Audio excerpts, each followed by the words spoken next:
As I go down this list of this gang stalking and being gang stalked in Maryland since 2020, um, I'm the only people who surprised me is Henrietta Ott.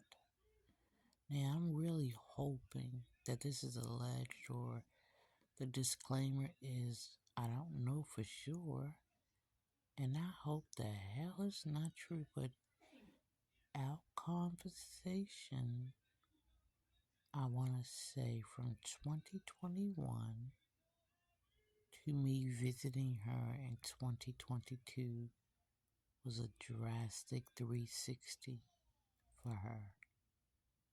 It was like she didn't know me when I visited her. She was angry at me, almost hostile, and I just kept trying to make a joke of everything. And then her daughter was there. Portia was dying, and me and Portia were talking. And after Portia found out who I was, I never saw Portia again the whole time I was there. And I thought that was kind of strange, but she was dying. Maybe she needed to rest.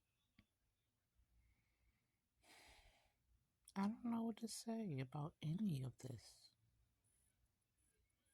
Because I did nothing wrong, so I don't have anything to uphold it to and say, well, I did this, so this happened, and well, I did this. None of that is true. Um, Being on that trial, I guess I see it different than most because I am from Sandtown. I left over 40 years ago about the time I did the trial. And I knew that was not cause for me to be eliminated from the trial. So I had to do my due diligence like any citizen of Maryland would have to, like the 11 other people like me who are also Marylanders. It was my first time on a trial. I didn't know what to expect, and I asked a lot of questions. And when I nominated Ann Bolyard, no one said a thing. They just looked at me. I didn't know what to say or do. I didn't know it went that way or how it went. I just thought we were supposed to vote on it or something. But I guess I was wrong. Me and Marianne talked after that. She knew I was diabetic. But more importantly, Eric Inc. wrote no every illness I had because I sat next to him until he left. He was an alternate. Him and his partner were both ill and using CPAPs. And he was obese. I think to the point that sometimes he had a motorized scooter, but I'm not sure.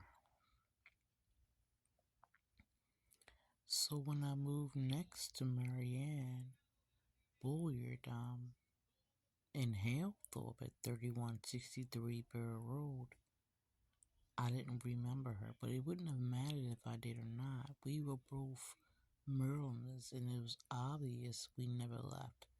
We were bound at some point to encounter each other. Recognizing each other was a whole different thing. I guess she recognized me quicker than I recognized her, and I guess that being a drug dealer, that made her suspicious, but it shouldn't have, because I still didn't remember her until um, over a year later, maybe. I don't even know.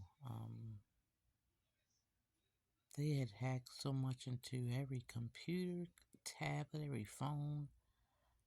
I called for help from everyone, from everywhere to everything. I didn't know what gang stalking was. But when they put them drugs underneath my bush in my yard, and they wanted me to wake up and scream and holler and bitch and moan and have drugs. It was a market bag full of drugs that they put in my yard that Donald picked up. Was yep, I wasn't gonna touch it either. But they had plans for me every step of the way because they had cameras and microphones and an audio interface in my house, courtesy of whoever, because everybody had a key to that damn house. And I never even knew it. I was leaving my house trying to live my life, and they were walking in and out of it like they lived there, like they knew me. And I never even knew it. And even when I put up a blink camera, they still did it. All they did was hack into it and erase the footage. I learned that from the maintenance guy at the crossing of White Marsh, that you can do that expertly. And he did it until I started hearing myself behind those pictures. It did not sound the way they looked. People tell me to come here, girl. I'm like, what? No. I don't even remember it happening.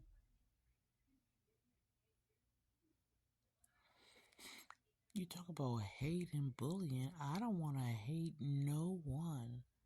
And I don't want to be bullied. I want to teach people to know that no one is immune. It doesn't matter who you are. They took a 13-year-old girl and did this stuff too. You talking about mentally?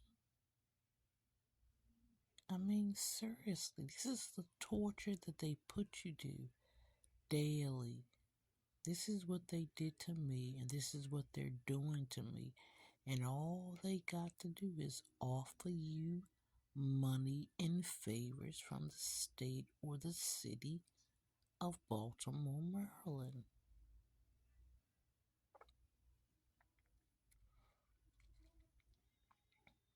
So, this is for educational purposes only. Experiences as well as informative information. If you got little girls, you better keep them near. You got little boys, you better keep them near. These predators don't care about your children. These predators does not care about anything but their entitlement and the money and favors they receive. This is Maryland, a paradise for criminals. There's no fingerprinting. How can you investigate? You can commit suicide here, but you can't get no protection from the criminals with the law, because the criminals are the law. 1664 police on a do not list. One would be too many. Not here in Maryland. Nope, nope, nope. We got a DEI mayor. And our city is falling apart, being sold off. Regentification, my ass. Criminality, fraudulence, negligence, incompetence, Medicare fraud, insurance.